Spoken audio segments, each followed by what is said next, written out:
दोस्तों नमस्कार, स्वागत है आपका ज्ञान की पिपासा चैनल पर। अगर आपने अभी तक चैनल को सब्सक्राइब नहीं किया है तो चैनल को कर लें सब्सक्राइब और बेल आइकन को भी प्रेस करें ताकि चैनल से संबंधित सभी तरह के अपडेट्स आपको मिलते रहे। दोस्तों आज के इस ऑडियो आर्टिकल प्रोग्राम में हम जानेंगे क्या है संघाई सहयोग संगठन यानी Shanghai cooperation organisation. What is Shanghai cooperation organisation. दोस्तों यह संगठन काफ़ी चर्चा में है इस समय, क्योंकि इस संगठन के सदस्य देशों के विदेश मंत्रियों की बैठक भारत में चल रही है। तो आइए इस वीडियो में हम जानते हैं क्या है संघाई सहयोग संगठन। दोस्तों भारत इस वर्ष यानी 2023 में दो संगठनों की अध्यक्षता कर रहा है। एक तो है G20 और दूसरा है संघाई सहयोग संगठन यानी SCO। इस वर्ष भारत इस संगठन की अध्यक्षता कर रहा है, इसलिए संघाई सहयोग संगठन की जितनी भी बैठकें हो रही हैं इस वर्ष भारत में हो रही हैं।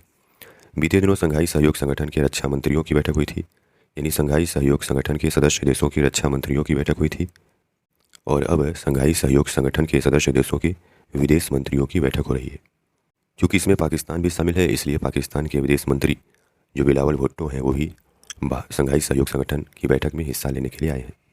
इसलिए यह संगठन काफ़ी चर्चा में बन गया है। इसलिए आइए जानते हैं क्या है। दोस्तों आइए कुछ सवालों और जवाब यानी सवाल जवाब के माध्यम से इसको समझने का प्रयास करते हैं। पहला सवाल यह है कि SCO यानी संघाई कोऑपरेशन ऑर्गेनाइजेशन कब बना और इसे बनाने की ज़रूरत क्यों पड़ी।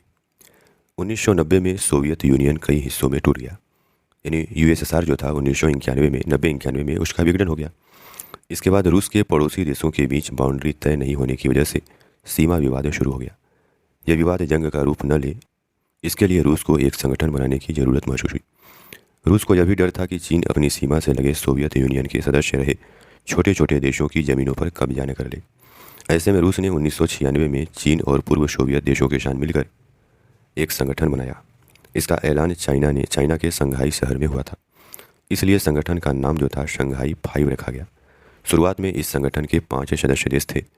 रूस, चाइना, कजाकिस्तान, किर्गिस्तान, तजाकिस्तान शामिल थे। जब इन देशों के बीच सीमा विवाद सुलझ गए तो इसे एक अंतर्राष्ट्रीय संगठन का रूप दिया गया।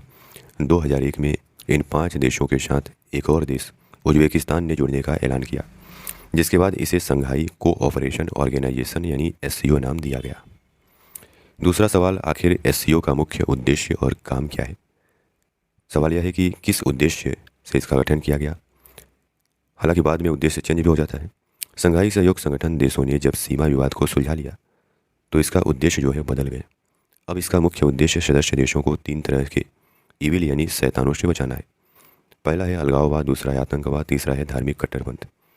रूस को लगता था कि उसके आसपास के देशों में कट्टरपंथी सोच न बढ़े। अफगानिस्तान, सऊदी अरब और ईरान के करीब होने की वजह से तजाकिस्तान और उज्बेकिस्तान में आतंकी संगठन पनपने भी लगे थे, जैसे कि IMU यानी इस्लामिक मूवमेंट ऑफ उज्बेकिस्तान और किर्गिस्तान में HUT।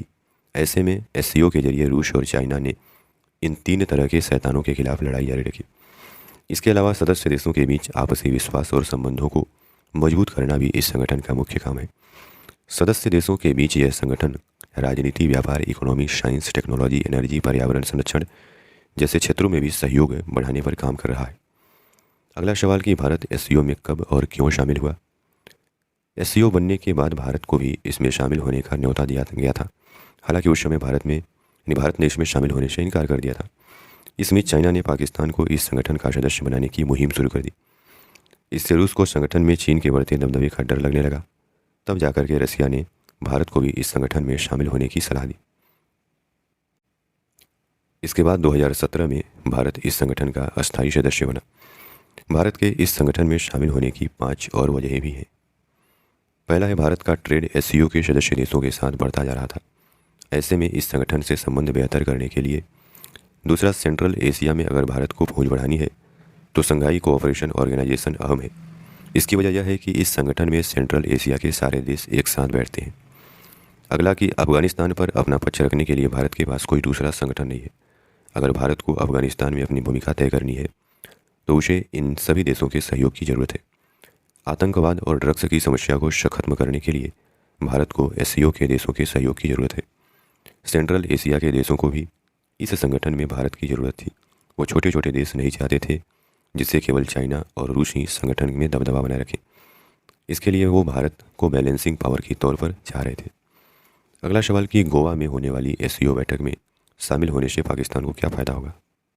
दोस्तों एससीओ के सदस्य देशों के विदेश मंत्रियों की बैठक गोवा में आज की डेट में देखें तो चल रही है। इसमें पाकिस्तान के विदेश मंत्री बिलावल भुट्टो जरदारी भी गोवा में हिस्सा लिए हैं। तो पाकिस्तान के लिए 4 फ़ायदे गिनाए गए हैं। पहला है, भारत की इकोनॉमी अच्छी भी है, वहीं पाकिस्तान की इकोनॉमी बुरी तरह से तबाह हो गई है।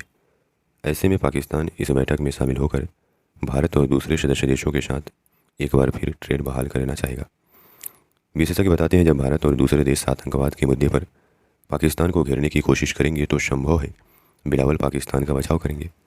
अगर पाकिस्तान की ओर से कोई इस कार्यक्रम में हिस्सा नहीं ले रहा होता तो इससे वह इस मामले में पूरी तरह से घिर सकता था। पाकिस्तान चाहता है कि इकोनॉमी को रफ्तार देने के लिए पड़ोसी देशों के साथ उसकी कनेक्टिविटी सही रहे। बैठक में उज्बेकिस्तान और पाकिस्तान के बीच शुरू होने वाली रेलवे नेटवर्क प्रोजेक्ट में तेजी लाने की मांग बिलावल कर सकते हैं। एससीओ में रूस और चीन की अहम भूमिका है और पाकिस्तान अभी किसी भी तरह से इन दोनों देशों को नाराज़ नहीं करना चाहेगा। हाल ही में रसिया ने भारत की तरह ही पाकिस्तान को भी सस्ता तेल देना शुरू किया है। ऐसे में इस बैठक में शामिल होकर पाकिस्तान एससीओ के प्रति अपनी वफादारी साबित करके रूस को खुश कर सकता है। दोस्तों, एससीओ के देशों में रहती है दुनिया की 40% आबादी। यानी एससीओ में वर्तमान में 8 सदस्य देश हैं: रूस, चीन, Bharat, Pakistan, Kazakhstan, Tajikistan, Uzbekistan, Kyrgyzstan. 8 देश हैं। हालांकि ईरान भी एससीओ का सदस्य बनने की कगार पर है। दोस्तों, अगला सवाल, जब एससीओ की चर्चा होती है तो इसे कहा जाता है कि नाटो को टक्कर देने के लिए एससीओ का गठन किया गया है। तो क्या अमेरिका के नाटो को टक्कर देने के लिए रूस ने बनाया था एससीओ? तो कहा जाता है कि ऐसा नहीं है। ऐसा कहना बिल्कुल गलत है। शुरुआत में ऐसा बिल्कुल नहीं था। अफगानिस्तान के मामले में अमेरिका को रूस का पूरा साथ था। 2001 में जब अमेरिका ने अफगानिस्तान में तालिबान की सरकार को गिराया था तो बुश को सबसे पहले रूस के राष्ट्रपति पुतिन ने ही फ़ोन किया था। उस समय तक रूस और अमेरिका के संबंध अच्छे चल रहे थे। अमेरिका और रूस के संबंध 2004 से खराब होने शुरू हुए जब अमेरिका ने नाटो को बढ़ाना शुरू किया। इसके बदले में 2008 में रसिया ने जॉर्जिया पर हमला कर दिया।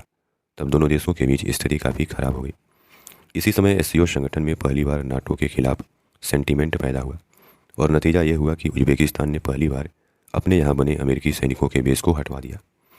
इसी के बाद एससीओ देशों में आतंकवाद के खिलाफ ज्वाइंट मिलिट्री एक्सरसाइज होने लगी। हालांकि इसके बावजूद एससीओ की तुलना नाटो के साथ नहीं की जा सकती है। वजह यह बताई जाती है कि नाटो एक मिलिट्री ऑर्गेनाइजेशन है जबकि एससीओ एक रीजनल और सिक्योरिटी ऑर्गेनाइजेशन है। इसका उद्देश्य सदस्य देशों के बीच संबंध को बेहतर करना है। एससीओ के सभी सदस्य पहले भी बोल चुके हैं कि इसका नाटो से कोई वास्ता नहीं है। अगर रूस इसे नाटो बनाना भी चाहेगा तो भारत ऐसा नहीं होने देगा। भारत की नीति है कि वो कभी भी मिलिट्री ऑर्गेनाइजेशन का हिस्सा नहीं बनेगा। अगर एससीओ मिलिट्री ऑर्गेनाइजेशन होता तो यूक्रेन के जंग में चीन और इसके सदस्य देश खुलकर रूस का साथ देते। अगला सवाल कि क्या एससीओ से भारत को कुछ खास हासिल हुआ है? तो कहा जाता है कि दो मौक़ों पर एससीओ की वजह से भारत ने चाइना को झुकने के लिए मजबूर किया। पहला, भारतीय अधिकारियों ने सितंबर 2022 में समरकंद में होने वाले एससीओ सम्मेलन के पहले चीन को साफ कर दिया था कि प्रधानमंत्री इस सम्मेलन में तभी हिस्सा लेंगे जब वह एलएसी पर तैनात अपनी सेनाओं को पहले की स्थिति में वापस बुला लेगा। इस मैसेज का असर भी हुआ और एससीओ बैठक से ठीक एक हफ्ते पहले 8 सितंबर को चाइना ने अपनी सेना को एलएसी में पूर्वी लद्दाख के हॉट स्प्रिंग गोरगा इलाके से, जिसे पेट्रोलिंग पॉइंट 15 भी कहा जाता है, से हटाना शुरू कर दिया था। दरअसल 2022 के जून में ब्रिक्स सम्मेलन के लिए प्रधानमंत्री मोदी जी चीन नहीं गए थे, जबकि कुछ दिनों बाद वह अमेरिका की अगुवाई वाले क्वाड देशों की बैठक में हिस्सा लेने टोक्यो चले गए थे। लिहाजा चाइना नहीं चाहता था कि एससीओ सम्मेलन में प्रधानमंत्री की गैर मौजूदगी से इस संगठन में आपसी मनमुटाव का संदेश दुनिया में जाए। कहा जाता है कि ब्रिक्स ब्राज़ील, रूस, भारत, चाइना और साउथ अफ्रीका का एक संगठन है। दूसरा कि 2017 में भारत ने चाइना को कह दिया था कि अगर डोकलाम में चीनी सेनाएं अपनी पहले की स्थिति में नहीं आएंगी तो प्रधानमंत्री ब्रिक्स समझौते के लिए चाइना के सियामेन नहीं जाएंगे। चाइना ने भारत की बात मानी और प्रधानमंत्री ने ब्रिक्स समझौते के लिए सियामेन गए थे। तो दोस्तों, इसलिए कहा जाता है कि एससीओ का भारत के लिए काफ़ी महत्व है और भारत तो हमेशा संतुलन बना करके चलता है। आशा करते हैं कि इस वीडियो के माध्यम से आपको एससीओ के बारे में काफ़ी कुछ जानने को मिला होगा। धन्यवाद। जय हिंद, जय भारत।